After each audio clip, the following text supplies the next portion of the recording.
going to look at the subject of mother, or a Mother Day message.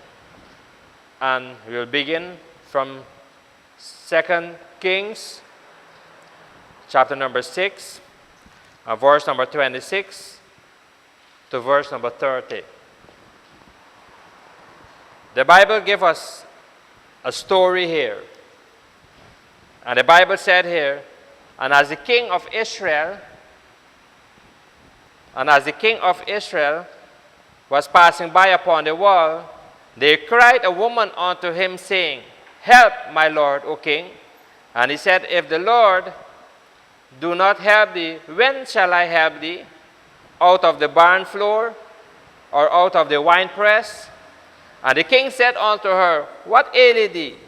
And she answered, This woman said unto me, Give thy son, that we may eat him today, and we will eat my son tomorrow. So we boiled my son, and did eat him. And I said unto her on the next day, Give thy son, that we may eat him. And she had hid her son. And it came to pass, when the king heard the words of the woman, that he rent his clothes. And he passed by upon the wall, and the people looked, and behold, he had sackcloth within upon his flesh. This is a famous story. It is a story about two mothers that give birth to two sons. And the Bible said, each one of them, because in the days that they were living in, there was famine. And now famine is a shortage of food. The children of Israel did evil, and God punished them. And because of the famine, these two mothers decided that they're going to make an agreement. And the Bible said, this is what they said. This is one of the stupidest agreements two mothers can ever make. And this is what they said. They said to one another, We are hungry and we need food to eat. Husband don't bring in anything. Things hard now. Things are not going the way we want it to go. So let us make a deal. I will boil my son and we will eat him today. And tomorrow you boil your son and we will eat him tomorrow. And the Bible said the first mother was excited. She was hungry. She couldn't keep the hungriness. She couldn't contain it, the Bible said. So she slew her son to boil the son. It is not an easy thing. So probably she slew him first and they put him to boil. Probably chop him up in pieces. And they ate that day and they enjoyed that day. And the other mother enjoyed the lady's son. And everything was going good. And she full her belly. The next day, it was the other mother's turn. But the Bible said she hid her son. She hid her son from this lady. And this other woman was angry now because she is hungry but she don't get any son to eat. This morning, what does that teach us? Don't mess up your children's life for people's happiness this morning, beloved. This is a simple thing, a simple title. Don't mess up your children's life for people's happiness. You see, the other person wanted to be filled, but this other woman or other mother wanted to sacrifice her son to only for that other person's happiness. And there are many mothers today that are sacrificing, messing up their children's life because of their friends. There are many mothers today that are messing up their sons and daughters' life because of what people will say and what people will think concerning them. You know, there are some people, they will come and visit you. Some mothers have friends that will come and visit them probably every day of the week. And every time that friend comes, he always or she always complain about this lady's son or that lady daughter. Have always something. And this mother now doesn't pay attention. She wants to just please the other friend that she have. So what does she do? Every time she beat her son or beat her daughter only because she wants to please that other lady that she have as a friend. And that is exactly what went on here. They wanted to please the other one. They wanted to be filled with the son, you know, with the food. They had hungriness. They were so hungry. But she didn't mind messing up her son's life. She slew her own son at her own son. Can you imagine a mother does something like that? And there are many mothers like that today, you know, messing up their children's life. Only because how they can please other people. What people will think. You know, they don't think, what will happen to my son? What will happen to my daughter? They just think about themselves and themselves only. And the Bible said here, this mother messed up her son's life, killed her own son, boiled him, only because to please the other lady. And when was this lady turn, she turned around and she hid her son. There are so many people that makes use of your children, try to destroy your children's life. And many mothers, they go along with the thing. But that person that want to misuse your children and want to mess up their life, they keep their children safe and sound. You have to be very careful. And there are a lot of people like that. And the Bible said here in this story that this woman slew her son, boiled her son, because of this other woman, because she was hungry and she wanted to do it. And beloved, God don't want you to do something like that. Don't mess up your children's life because of other people's happiness. I'm not saying you should not help people. I'm not saying that if somebody bring a complaint concerning your son, you should not talk to him or her. But beloved, you need not to mess up your son's life, your daughter's life, because of other people. I'm not saying you should not take advice. That is not what I'm saying. What I'm saying is there are some people, if they don't have it good in their life, and you have it good in your life, they want to mess up your life. And they will try to mess up your son's life and your daughter's life. And you have to be very careful. And you see, beloved, many children don't respect the mothers today or walk out when they get to a reasonable age or adult age, and they walk out and left the mom behind because mama always listens to the friends that she have around her. And beloved, that is not good. And you mess up your son's life, you mess up your daughter's life.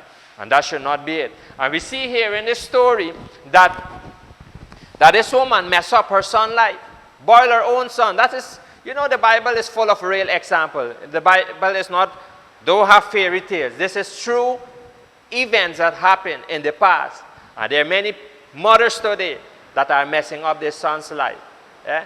Some people want to sell drugs, right? Why don't they go and send their children, but they use your children to sell drugs for them? You understand what I'm trying to say this morning? That is the way you mess up your son's life.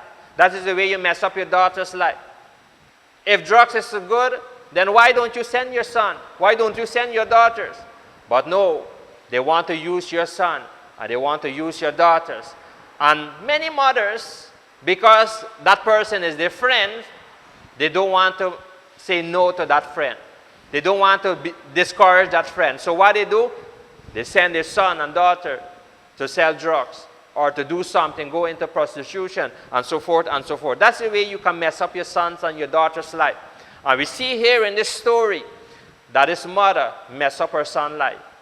When she could have get a king, when she could have probably get a prophet, when she could have been, get somebody to help her in her old age. Now she don't have nothing. And that other woman kept her son safe and sound.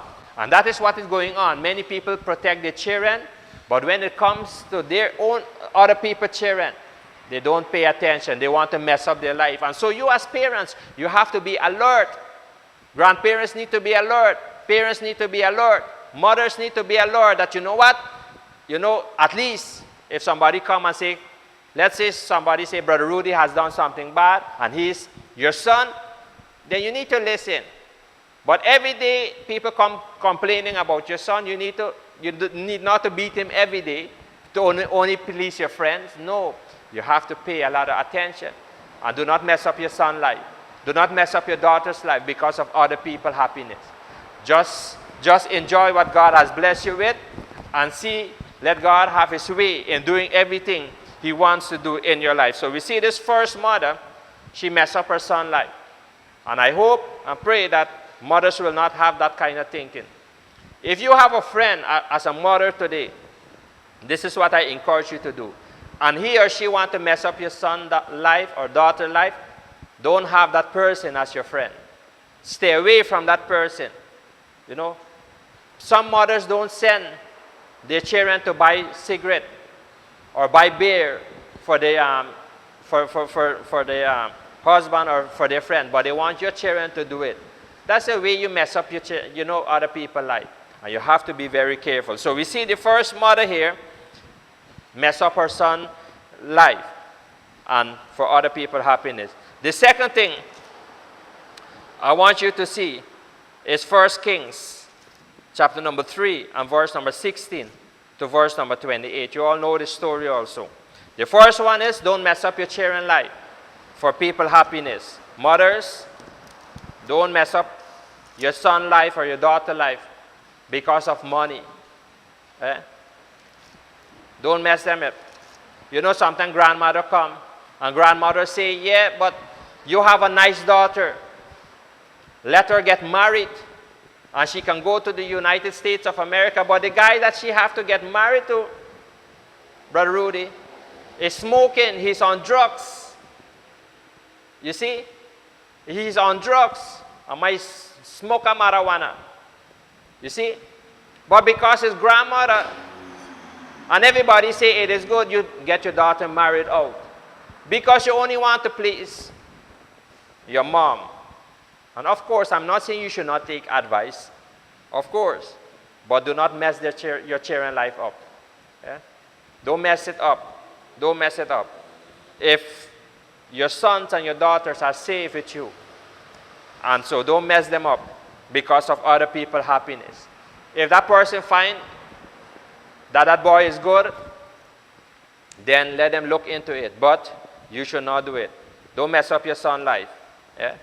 Don't mess up your son's life. Just do what is right. 1 Kings chapter number 3 and verse number 16 to verse number 28. This is another story from the Bible. You all know this story. 2 women gave birth the same day, the same night, the same moment. You know, this thing was well planned. They gave birth to a child. One mother, one child, the other mother, one child. And the Bible said that the other mother was careless. There are a lot of mothers today that are careless.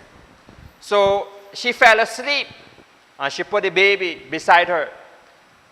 And she turned and she slept on the child. And the child died. And the Bible said the other mother was not careless. She was, you know, she's pay attention to her child. And while she was sleeping, snoring, that's why it's not good to snore too much, mothers. Try to be alert. She was snoring. She was enjoying a good sleep after probably a very difficult time of pregnancy. And while she was sleeping, the lady came and steal the living child away from her. That's why it is not good to have 2 ladies in the house. Also, that's another lesson right there. That is pregnant at the same time. That's right there you can learn something, Brother Rudy. So she steal the child away and put the living with the dead, with the one that was careless, and the one that was dead, she put it there, on with the one that was living, the mother child that was living. And the Bible said in the morning, when the lady wake up, she saw that her child is not moving. So she realized, hey, something is wrong somewhere. And then when she studied the fingers, and she studied the toenail, and she studied, you know, the features of the child, she realized that the child is not hers. You see? And the Bible said, she went back to the other lady and said, give me my child. And the other one said, no, this is my child. And there's a hari trusu, they say in Dutch. Right, Brother Brown? You hari trusu. That means you pull this and this one. And the matter came before the king.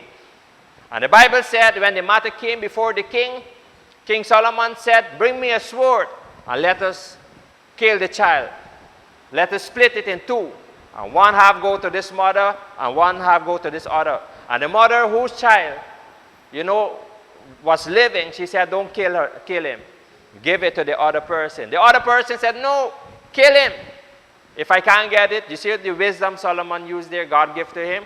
And the Bible said, then Solomon said, no, the woman who didn't want the child to be killed, that is the mother. And the Bible said, and the wisdom was made known unto all. Now, this is the moral of the lesson. I want you to see this morning. Learn to know your child. Simple. Learn to know your child. You see, that mother could lose her child so easily, that son. Right, Brother Rudy? If she didn't look at that son. Learn to know your children. You know many mothers don't know their children.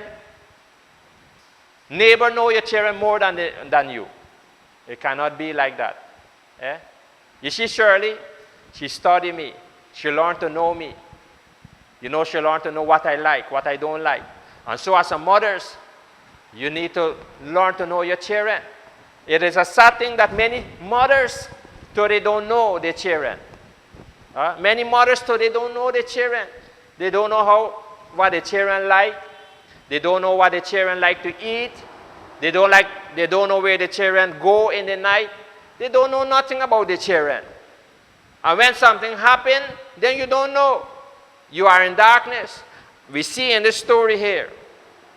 Learn to know your children so that they will get confidence in you. This mother could have fight for her son. Somebody come and say something about your son or your daughter because you know him or her, he or she is truthful. My son is always truthful. I'm not going to say he never lied, but this boy don't like to do bad thing. He doesn't like to do evil thing.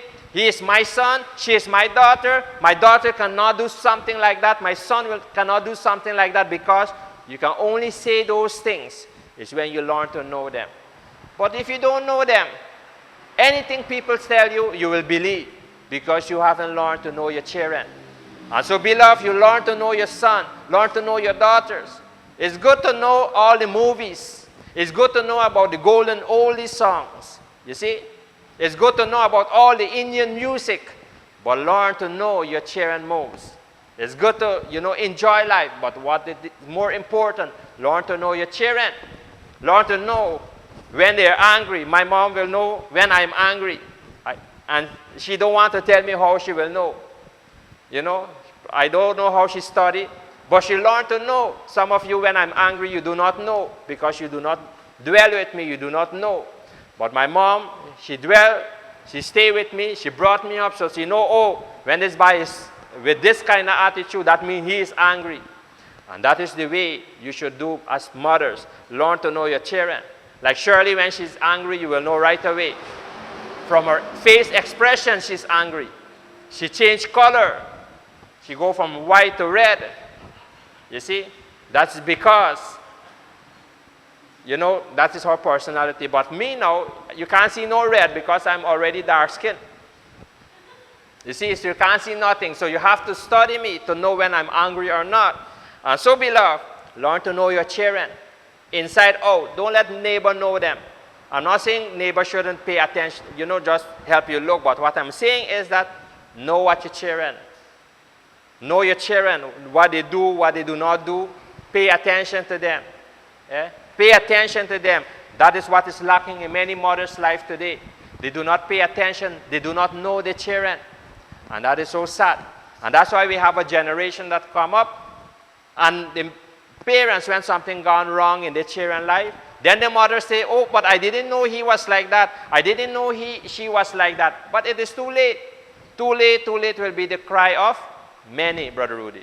And that is what is going on today. Many parents, many mothers are crying today, and they're saying that, you know what? I don't know my son is like that. I don't know my daughter is like that. But it is too late. It is too late. So, beloved, learn to know your children. It's good to know about all those Indian music, TV series, but learn to know your children. And that is what is important. Another thing I want you to see, 1 Kings, chapter number 1, and verse number 11.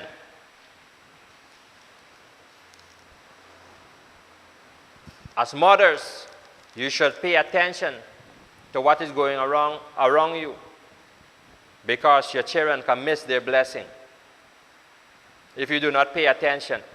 1 Kings chapter number 1 and verse number 11, the Bible said, "Wherefore Nathan spake unto Bathsheba, the mother of Solomon, saying, Hast thou not heard that Adonijah the son of Haggith doth reign, and David our Lord knoweth it not?" We see here in this story that David is old, and David is going to die.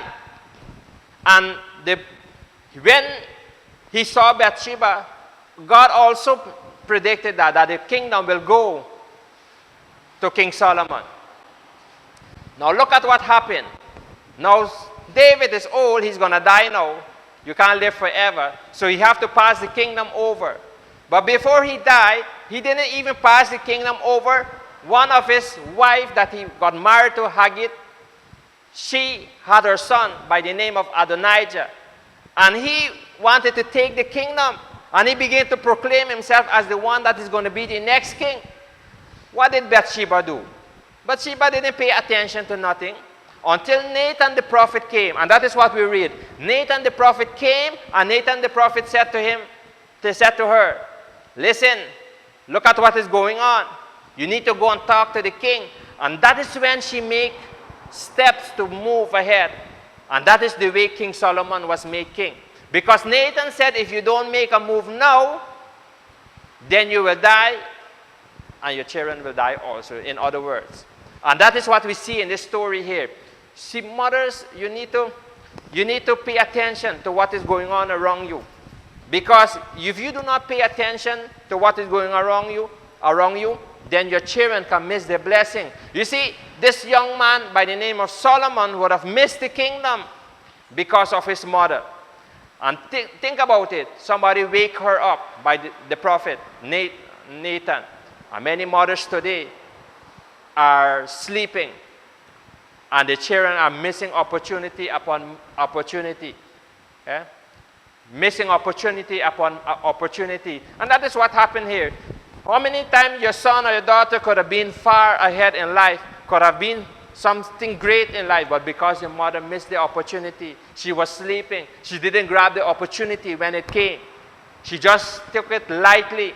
And many mothers are like that too. They're taking things lightly. And the children are missing opportunity upon opportunity. And that should not be it. And that is what we see here in this story, that David didn't make an announcement yet. The kingdom was going to be given to him, but somebody else already was claiming it. But the mother had to step in, or else her son would have missed the blessing. And how many children today are missing the blessing? Because mama has not stepped in. Mama has not stepped in. And that is so sad, beloved. So we see here, don't sleep in this life. Keep your eyes open, or else your children can miss the opportunity. Opportunity will come in your children's life. But you need to keep your eyes open, vigilant. Be vigilant, be alert. Open your eyes and look around you, because opportunity will come. Opportunity will come, and open your eyes. When Suralco, we had Suralco right in this country, Suralco. It was one of the biggest company that we had in this country.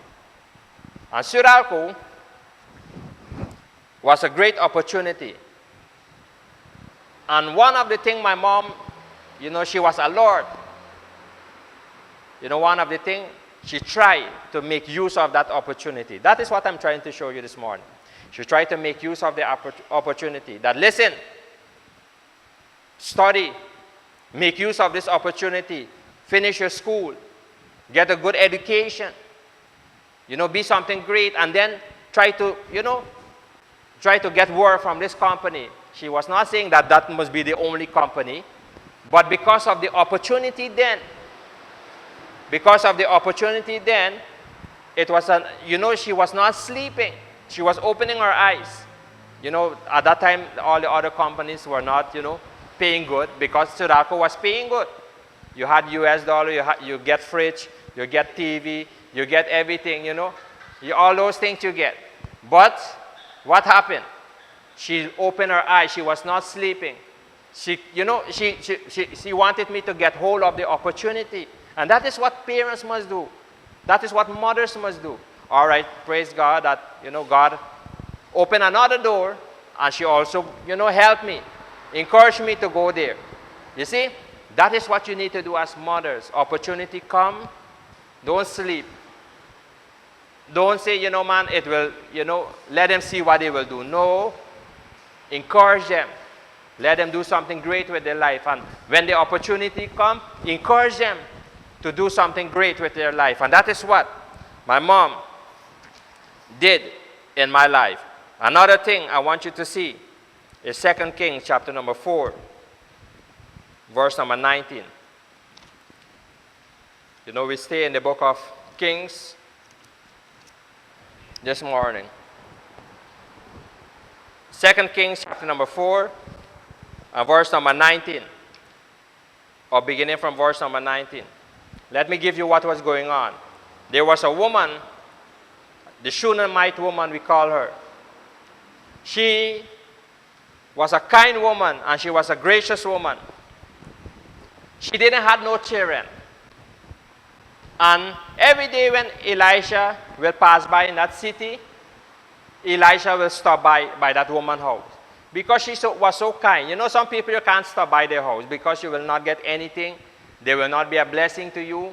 They wouldn't try to, just allow you into their home. But this woman was like that. And the Bible said, despite Elisha had so much power, he had God on his side, she still wanted to do something for the man of God or the prophet of God. And the Bible said Elisha will go every time in that town, and that was the only house he will stay at. And this woman realized that this man is a prophet of God. So she decided to make him a room and put a bed and a chair and a table in that place for him. A small apartment. You know, apartment is nothing new under the sun now. In those days it had, but without money. So every time Elisha will go in, he will stay there. And Elisha get fed up. You know, some people get fed up for the wrong thing. You get fed up. But now, he get fed up and he wanted to do something for this woman. So he said to his servant, call this woman and ask her, what should I do for her? And the servant called her and said, what should I do for you? Should I speak for the king for you? Should I avenge your enemies? What should I do for you? And the servant said to Elisha, this woman don't have no children.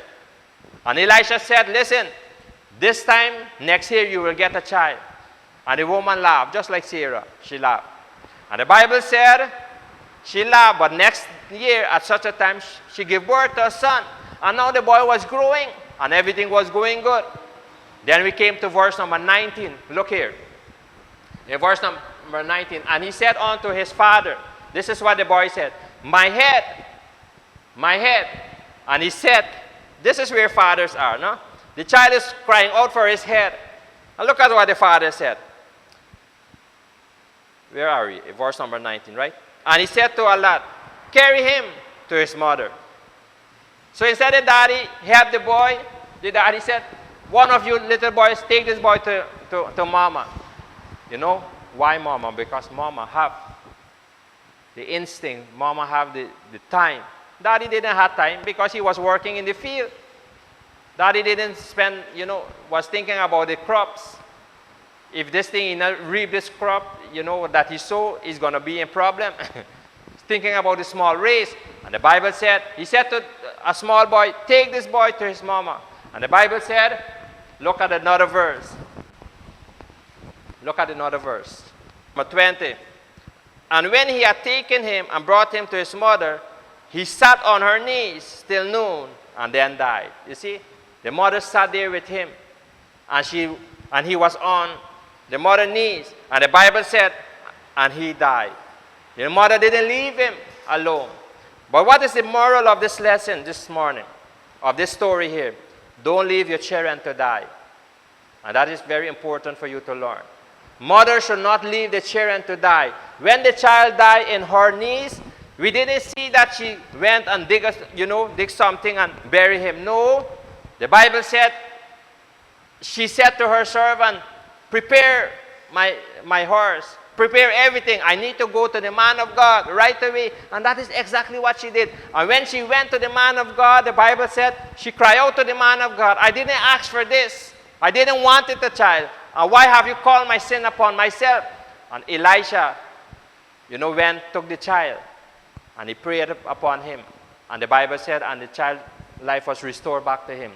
Had his mother left her son to die, then she would have gone down the drain again, going through her life, childless. But she refused to let her son die. And beloved, many mothers must learn that lesson. Not because your son or your daughter lied. You see they are dying spiritually, then you will leave them to die spiritually. No, you need to go behind them. You need to get on your knees. You need to pray for them. You need to get things moving. get ahead of time. And that is what is missing in the lives of many mothers today. That is what is missing in the life of many mothers. And so we see from this story the moral: don't leave your children to die. Many parents or many mothers are leaving their son to die, their daughters to die. Their life is already messed up, and they leave him to die, or they leave her to die. And that is not good. That is not a good thing. And so we see from the scripture that this mama decided, you know what? My son will live. And she didn't mind if she had to leave everything behind, get on her knees, go to the man of God, regardless of what. Use every means, purpose in a positive way to get your son or your daughter being delivered. You see, beloved, Jesus Christ came and he said, suffer not little children to come unto me, for of such is the kingdom of heaven. Now this morning, mothers, some that may watch this program later, will have sons and daughters whose life is messed up, who are going to die spiritually. But you as a mother cannot sit and relax and say, you know what, let it go. You need to go and fight for your son, fight for your daughter. Don't give up so easily. That is what you learn here from this mother. She didn't give up so easily. She fought until the end. She fought until the end. And the Bible said, and at the end, she received the blessing. Has she just taken it for what it comes? So many mothers say, man, it is like that already. What can I do? What can I do? What can I do? You can do something about it. If this mother could do something about her son's life, you as a mother can do something with your son's life this morning, with your daughter's life. You can pray for him, you can pray for her, get things moving, but do not sit and say, well, it is like that and it's not going to change. And that's why we have many sons and daughters' life messed up, because mama has left their son to die spiritually and their life is being messed up. And what happened? Sooner or later, they don't worry anything more about what happened. And so we see she went in the story here, and her life, and her son's life was restored. And the Bible said, and she received back her son. You can receive back your son, you can receive back your daughters, in a spiritual way. Some people, some mothers have sons whose life is messed up on drugs. God can deliver them. But if you leave them, they will die. Some mothers have, children whose life are, very terrible. You can, there are so much cases. We don't have to go into all of that. But you do not have to sit with your dying son or dying daughter on your knees and say, you know what, it is, you have tried. No, get on your knees. Fight the good fight of faith until the last. And then let God deal with the matter. All right? So we see this morning a couple of things. Don't sleep on your children, beloved. Don't let your children sleep and you let them die on your knees. No, go behind them. Deliver them. Ask God that God will deliver them. And that is what mothers need to do. It's a great thing to be a mother. Motherhood doesn't mean you only give birth to children and that's all. You have 10 children and you carry the name. No. It is to make sure that you fight the good fight of faith for them. And that is what you need to do. Come and let us close. I ask all the mothers to come, and I will pray with all of you.